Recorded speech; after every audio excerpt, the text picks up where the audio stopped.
Hi guys, welcome back to OCD Recovery. I'm Momin, and today I'm very excited to do this video because this month, September, it will be 2 years since I've been actively working on my recovery, and 2 years since I've been seeing Rob. So this is like a huge milestone for me, and I'm very excited.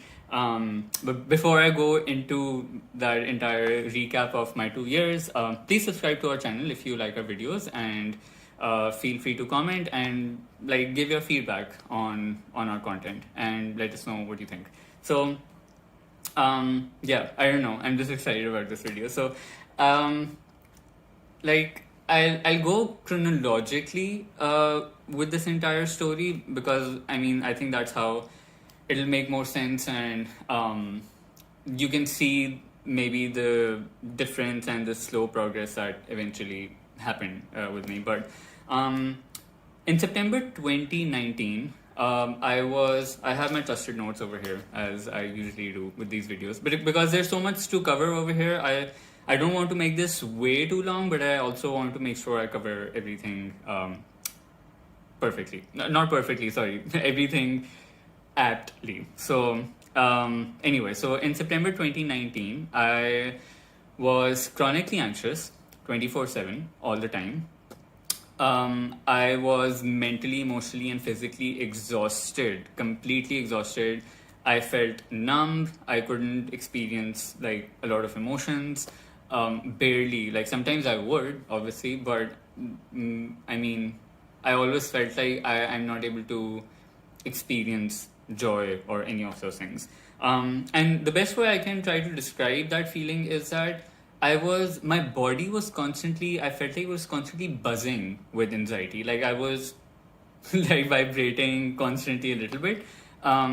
That's how much I felt like I was on edge all the time, because it's kind of like being afraid that a serial killer will just walk around the corner and come towards you. So all the time, just watching over my shoulder, is there a trigger? Is there something going to happen? Is there something there?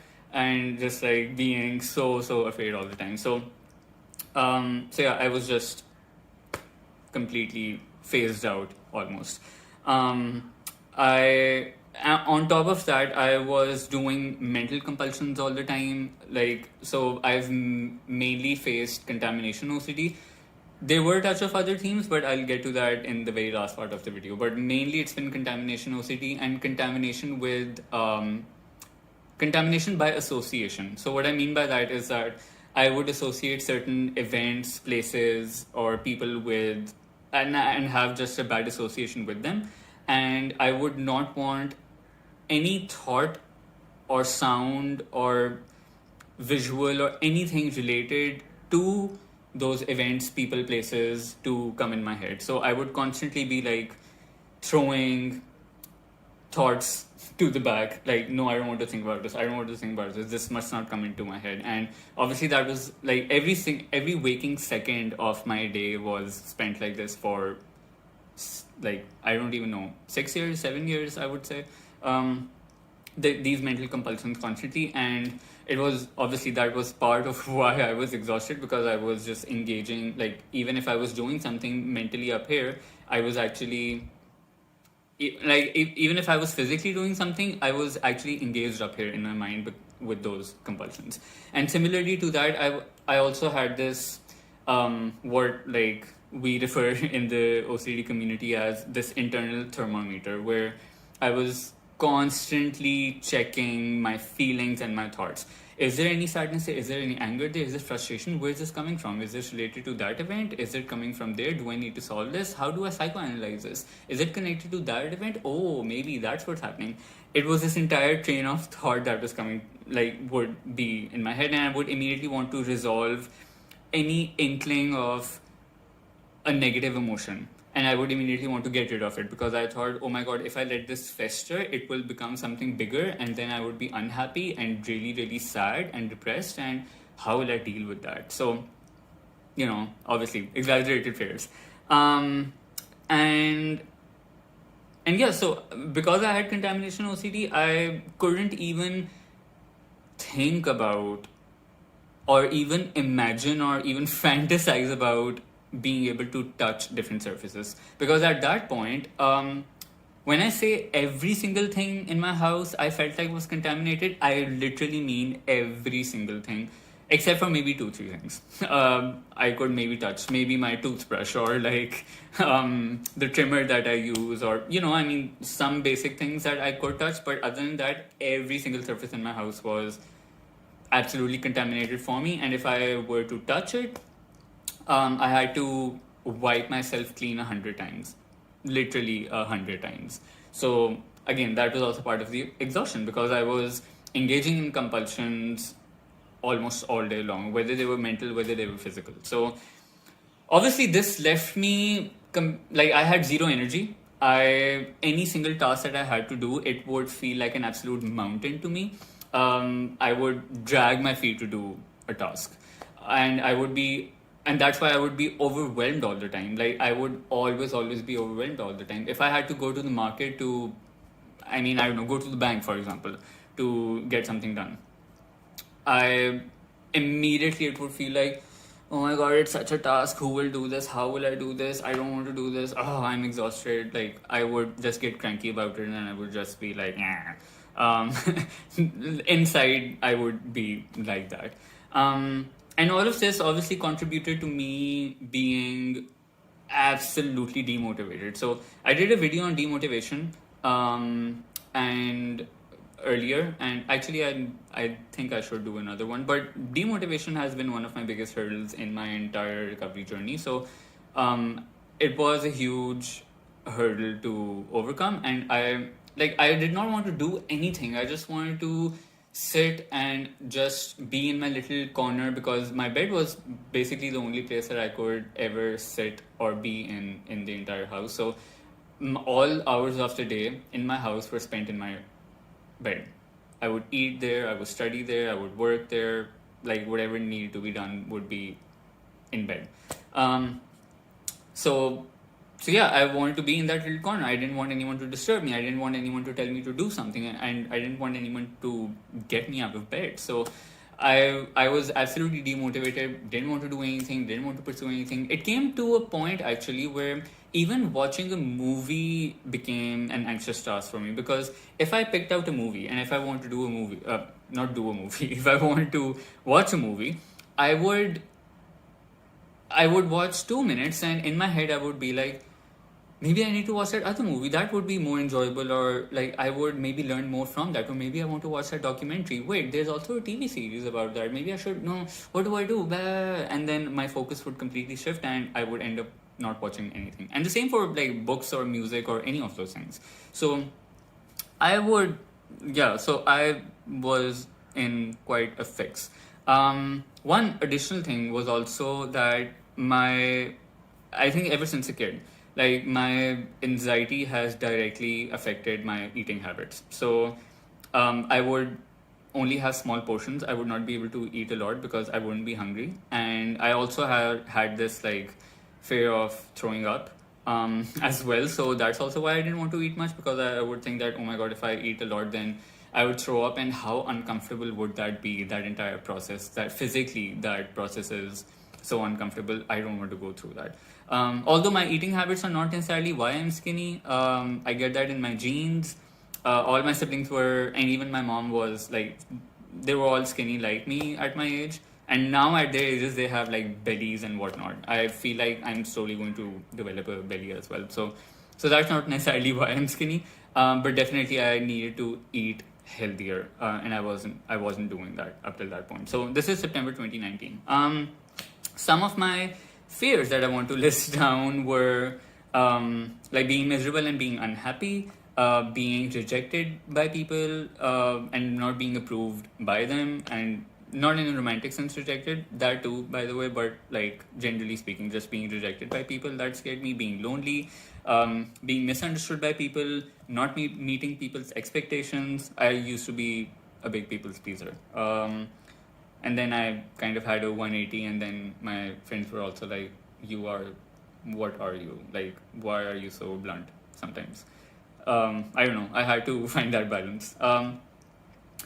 I was afraid of not fulfilling the potential that I had, or people thought I had. Um, and I had a fear of not liking myself. Like, what if I become this person that I don't like? How will I cope with my own self? All of this, eventually, when I started to see Rob and when I started to have sessions with him, I eventually realized that it really all boiled down to me having uncomfortable sensations in my body. So I would be, for example, with all of these things, let's say, for example, being lonely in my life. I was afraid that being lonely in my life would mean I would be really sad and unhappy. And oh my god, this is similar to a feeling that I had at that event in my life in the past. And that physically made me feel so uncomfortable. How will I deal with it if that happens again? I don't want to deal with it. I don't want to go through that again. So avoid, avoid, avoid, avoid, avoid. So I wasn't afraid of feeling for the emotion itself. For example, guilt, shame, embarrassment. I wasn't afraid of the emotion itself. I was afraid of how it would physically and mentally feel in my body. So that's why I wanted to avoid all the time. And this is something I wasn't aware of before, and I'll just come to that in a second. By September 2020, so from September 2019 to September 2020, roughly. Obviously, these aren't like exact dates, but this is just like it's a rough estimate of how I remember things. So by September 2020, I think in this 1 year, mainly what I worked on was the more like ideological side of OCD recovery, where you have to like change your perspectives, try to see things more rationally, try to dispute, break down your irrational beliefs. That's what I worked on mostly. And the reason I worked on that in my first year was because that's what came easy to me.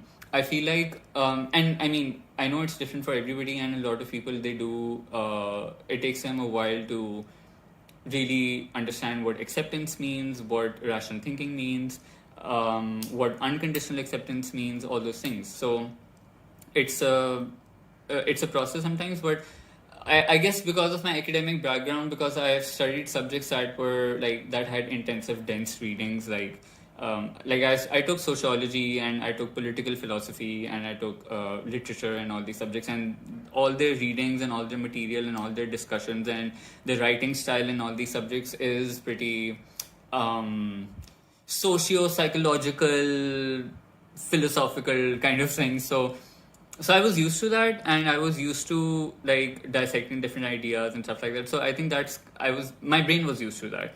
So I think that's why it was easy for me to go for the more ideological stuff first. And so I really worked on that. I really focused on that. But that's also because it was a comfort trap as well, because that's what was familiar. So that's what I went for. With as far as like exposures were concerned, they terrified me, like absolutely terrified me. So it was also kind of avoidance that, oh no, I'm just trying to figure this out more like intellectually first, haha. I will do exposures, I mean, now I get this, so then now I will do exposures. But it was also, obviously, I know now that it was also avoidance of exposures by just focusing on like the reading material and just the intellectual exercises. But no, for sure, still, obviously, it does not take away from the fact that I was able to really change my perspectives on a lot of things. And this is the year that I was able to, that my internal thermometer just stopped. And it's different for every people. It's not a switch that is flipped, but I remember that very specific moment where I was feeling, it was a day where I was just feeling agitated. There was no like explanation for it necessarily. And I was going down that path of analyzing it. I was about to just start analyzing it, trying to think, where is it coming from? Where is this emotion coming from? Is it connected to an event that just happened? Is this placed in my inner child, or like is this placed in my past trauma? What is being activated in me? That's the path that I was going down on. And that's something that I had done a million times at that point in the past so many years. And in that moment, I just thought, why am I doing this? Fuck this. I'm not going down this path. I don't care why I'm feeling this way. I've done this exercise like a million times. Fuck it. Whatever it is, I'm moving on.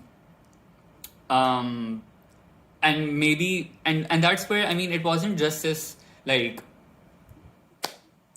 fuck it all attitude. It was also, it was genuinely a perspective shift in that moment where I thought, actually, you know what, maybe this isn't connected to something. Like, I don't have to connect it to something. Maybe it's just my body regulating itself. Like, our brain has so many different chemicals and hormones going through it. Maybe they're just like fluctuating, and the brain and the body are just like doing their job. So that, I mean, the chemical levels and all those things, they can't stay at a constant level. They have to like change up at some point. So, I mean, so many things affect that. Maybe it's just that. So, yeah. And somehow that day onwards, I just stopped internally checking. And again, I realized that this is not something that will happen with everyone. Also because, I mean, it took me years and years and years of that constant internal checking and that constant psychoanalysis to be eventually just so fed up and be like, whatever. It doesn't come... I'm not saying that you have to get to that point to eventually let go, but what I'm trying to say is that I suffered from that for many years. So don't think that, oh, that I can also recover just by telling myself this and stop that internal checking. It'll take time. It really takes time to believe it and see it. Even though you theoretically might know, but it takes time. And here's what I want to point out as well. So all these fears that I just mentioned, these are things that I had, except for being afraid of uncomfortable sensations. The rest of the fears that I mentioned, these were things that I had discussed over and for 5 to 6 years in therapy. I had discussed them over and over and over and over again. I had gone over them. I had tried to like make sense of them. I had tried to see where they were connected, where they were coming from. All those things I had done. But somehow I was still stuck in those fears. I would feel better temporarily about being able to solve them and see where they were coming from. But beyond that, I could not.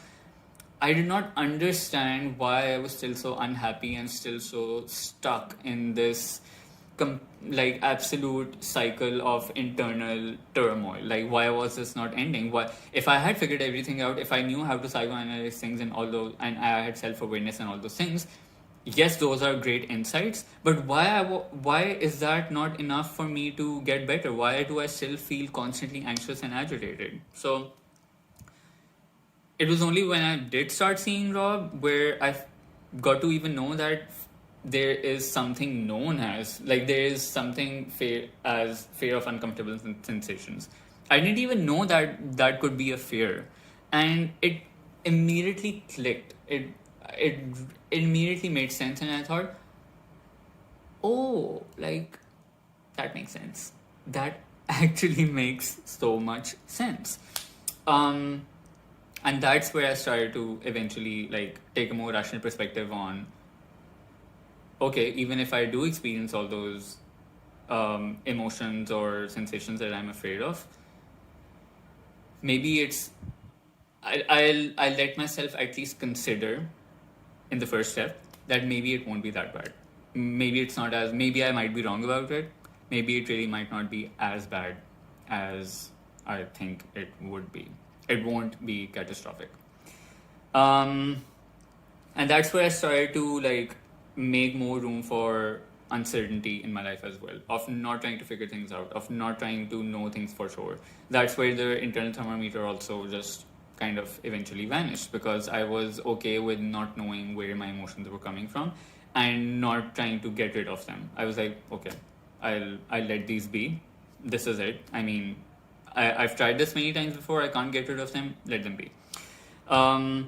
Although I will say that in this, like from 2019 to September 2020, in this year, it's not like I didn't do any exposures. I tried to do some. There was quite a bit of trial and error over there, but I would do some, and then I would feel great, but then I would feel scared again, and then I had to redo those old exposures, and I mean it was quite a back and forth, and I wasn't keeping the momentum up as much as I should have. I wasn't being as consistent as I should have. I wasn't. I'm not beating myself up for it. Like, it was a journey. It was like, it took me time to really realize that I need to do this. But what I'm trying to say is that, I mean, I did attempt, like, trying to do exposures and trying to face those fears, and in some cases it worked, and it did help put some cracks in my very, like, intact fears, but it didn't do enough. So by uh, by September 2021 onwards, I realized this is where I could finally start to now picture myself doing exposures. Before that, I wasn't able to even, like, picture it. Like, I couldn't even envision myself touching anything. At this point, I thought, okay, I think I can touch things. I mean, I can see that happening. I think I can do this. I mean, it'll be terrifying, but I think I can. So my anxiety levels were really low. I mean, okay, not that low, but I would say from 100%, it probably came down to a 40%, 30-40%. They had come down, so, and that felt great. So, but then I spent quite a few months coasting, just because I thought, okay, my anxiety responses are down. I don't feel as anxious anymore. I'm still doing compulsions, but I don't feel anxious anymore. I don't feel as afraid. I know what acceptance is and all that. I'll get to exposures at some point. And then it came for a few months where I was coasting. I was not. Exposures were like my main hurdle at that point, so I wasn't doing those. And then in early 2021, I thought, you know what, the exposures that are left doing, the exposures that do, like, terrify me, I messaged Rob and I said, listen, I'm done with this. I just want to do this and get it over with. Like, I'm just tired. I'm really tired. I don't want to live like this. Like, please, I just need to do this. And then he helped me with it, and then I caved in. I gave in. I was like, let the discomfort come, let my world shatter, let me give into the demon. whatever it was I was afraid of. I thought, let's do this.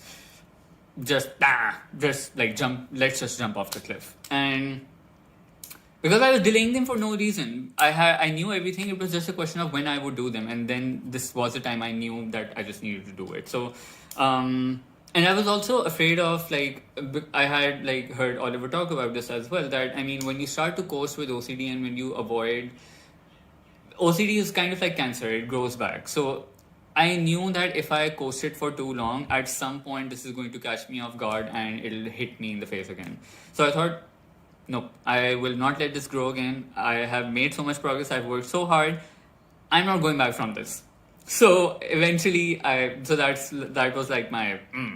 I do want to point out though that for about a year and a half, apart from demotivation, what the other thing that I really struggled with was being able to rely on myself to do exposures and to have the confidence to do them. There were so many times that I ranted about this in, like, the WhatsApp group, because I was like, where do I get the motivation from? Where do I get the confidence to do this from? Why am I not able to do this?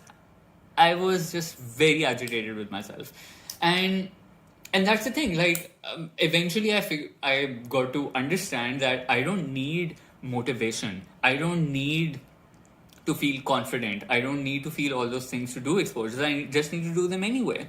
And it was a sucky realization to come to, but I knew that there was no other way than through. There was no other way out of this other than to just make myself do it. Because I had spent so long waiting for that motivation and that confidence and that push to come, and it wasn't coming. So, I had to, like, maybe it was coming once in 10 months, maybe. I didn't want to wait that long to do exposures and to get my recovery on track. So I thought, let's do this. So anyway, I started doing exposures.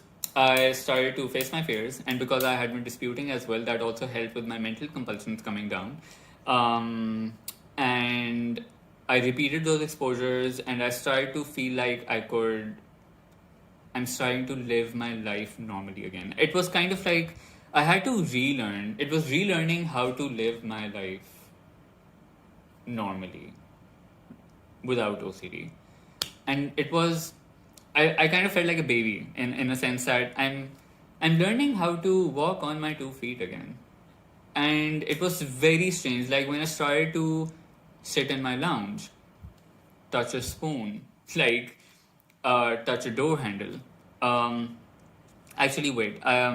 If I can edit this, I'll put in pictures of the first time I touched a door handle. I'll put this here and some other pictures. I'll just put them in the screen here, so you might be able to see this.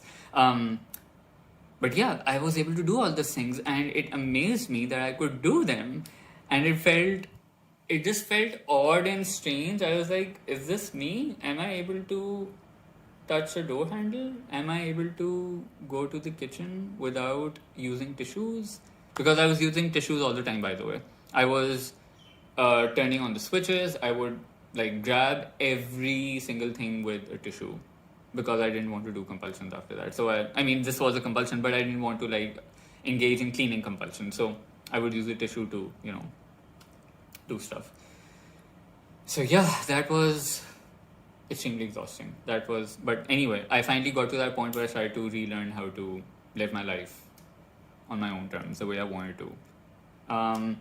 So now let's come back into the present now. So now I can basically touch everything, and there is sometimes still discomfort in touching certain things, but I go ahead with it. I go ahead with touching it. I don't use tissues. I don't clean myself after that. I just let that discomfort be there and allow it. Even if it takes like a few hours to pass, I let it. I mean, sometimes it can kick in a little bit, but I let that be. I don't go into that spiral again of compulsions. Again, my mental compulsions are a little bit automatic still, but I think they have gone significant. I mean, they're maybe down to from 100 to 10 to 20% now. And I barely even like notice those intrusive thoughts now. But sometimes when they come and sometimes when they can kick in, I let that be. And I mean, obviously, I think it'll take me just a little bit more time to really polish this entire progress that I've made and just really go that extra mile as well. But this is a great, great, great achievement for me. I'm really great with sitting on uncertainty now. I don't feel the need to figure things out. And because before this, I used to be like, I want to figure this out. So I don't go down that rabbit hole anymore. I don't feel the need to anymore. There's no internal checking. I'm not afraid of uncomfortable sensations that much anymore. I actually did a video on uncomfortable sensations, so you can watch that, where I went on a trip with my friends. Complete exposure of facing uncomfortable sensations. So that's a good video to watch. It was. I also want to give another example here where I was terrified of going to the dentist, but now I mean I know that there might be a process over there where it might hurt me. I might feel some pain, but I just go ahead. I don't coast. I don't avoid. I don't delay it as much as I can. I just make the appointment and say, hey, this is something that I need to do. I don't feel exhausted anymore. I'm not like completely overwhelmed. I'm not exhausted, and my empathy is back up again. So again, to clarify that misconception that acceptance and rationality means that you will lose your emotion. No, before that I was completely numb. I couldn't feel anything. Now I can experience emotions again. Like if I get a really good book, I feel excited, because if I watch a really good show, I feel excited. I at emotional scenes in movies now, I like cry easy actually. So that's also great that's really great to experience, because I feel so in touch with my emotions. I feel like my emotional experiences in life have become richer, in fact. So I'm very glad that my empathy is back up. And my eating habits have improved. So in these 2 years, I have gained 5.5 kgs, which is the first for me. Before this, I had never ever gained any weight in my entire life. It was always just stagnant. But now I feel more hungry. I eat more. Even though I need to eat healthier, but I still eat. I mean, I have tried to eat healthier, but I think I need to improve that more. But I eat more. I eat bigger portions. I eat frequently throughout the day, and I don't fear throwing up. I don't think about that while eating. I don't feel anxious while eating. Yeah, I gained weight. That's a big thing for me. That has never happened. And people have noticed too. People are like, oh, you have gained weight. And not that their compliments matter, but what I'm trying to say is that even people are surprised sometimes that, oh, you've gained weight. And I'm like, yes, I have gained weight.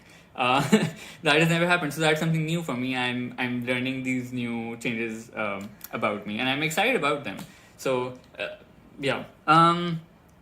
What else have I written down? I can watch movies and read books and listen to music without thinking I'm missing out on something else. So that's great. And I don't fear wasting my time anymore. Demotivation has been something that I've been able to tackle really well now. Like, even if I'm feeling demotivated, I'm still able to do my tasks. Maybe once a month it will catch me off guard and I will like be demotivated about something, but I know how to handle it now. I don't feel demotivated every single day now, 24/7. I feel demotivated maybe once a month, which is I think fine for every human being. In fact, I have a clearer head, and like just little things like getting up from my bed and going to the kitchen and getting myself a glass of water. Like that was something when I used to think about something like that, it would overwhelm me. It would feel like such a task, and I would avoid doing that because I knew I had to jump through so many hoops and hurdles to get to that point in the kitchen of pouring myself some water. And like I'm kind of emotional talking about this because it's such a small thing, but I can go get myself water without feeling anxious, without feeling like the world will fall apart around me if something goes wrong in that journey from my bedroom to the kitchen. um it's a very heartwarming thing for me that I'm able to do that, so I'm very I'm very happy about this very small thing. But yeah, it's a huge deal for me. It's a huge deal for me. So I feel great. I feel great. And just one thing that I want to add in the end, that in this 2-year journey, by the way, there have been other realizations as well. I did not just suffer from contamination OCD. I realized that I had very strong ROCD with my friends. I was very anxious with them. I wanted approval all the time. I was constantly confessing. I was looking for reassurance indirectly or directly. So ROCD has been like a big presence over there. Health anxiety a little bit related to throwing up and stuff. That was there. Hyper awareness / somatic OCD a little bit sometimes, where I remember this one moment where I was really checking my breathing. Was I breathing deep enough? And then I would try to get a deep breath and it wouldn't feel good enough, and I was just like, yeah, I was stuck over there. Real event OCD was like I was replaying things from my past over and over and over and over and over again in my head, making myself feel guilty all the time and shaming myself and being hard on myself. Why did that happen? Why did I do this? Just feeling like a shit person basically. And oh my god, I was just stuck there. I didn't forgive myself. I wasn't compassionate towards myself, and just constantly holding myself. I don't know what, on the guillotine. Is that how you pronounce it? On where like that thing comes down and yeah. Anyway, French Revolution. I had like a huge responsibility fears of hurting other people. If I found out I hurt someone, it would just be the absolute worst thing in my head. I would feel like an absolute crap person, the worst person to ever do that. So it's that way played as well. Yeah, so these were like all these little themes and all these other little things that were happening around me, and that I didn't even realize were there before, but they were all these little themes that were sneaking in here bit by bit. So Whew, that was, how long is this video? Okay, I've gone for more than half an hour. But I'll try to add some pictures if I can. But this was a 2 year recap of my journey of where I was and where I am now. And needless to say, I feel great in my life. I feel very happy. I feel very like amazed that I was able to make this progress. I really did not think I could make this progress. I thought, you know what, this is it for me. I don't have the confidence. I'm not like, brave like other people to do exposures and whatnot. I don't think I can do this. I won't be able to do this. But somehow I did. I was able to do it. Take it step by step. Don't be too hard on yourself. Don't try to rush things too much. And day by day you'll get there. You'll eventually get there. Take that mindset of there's this.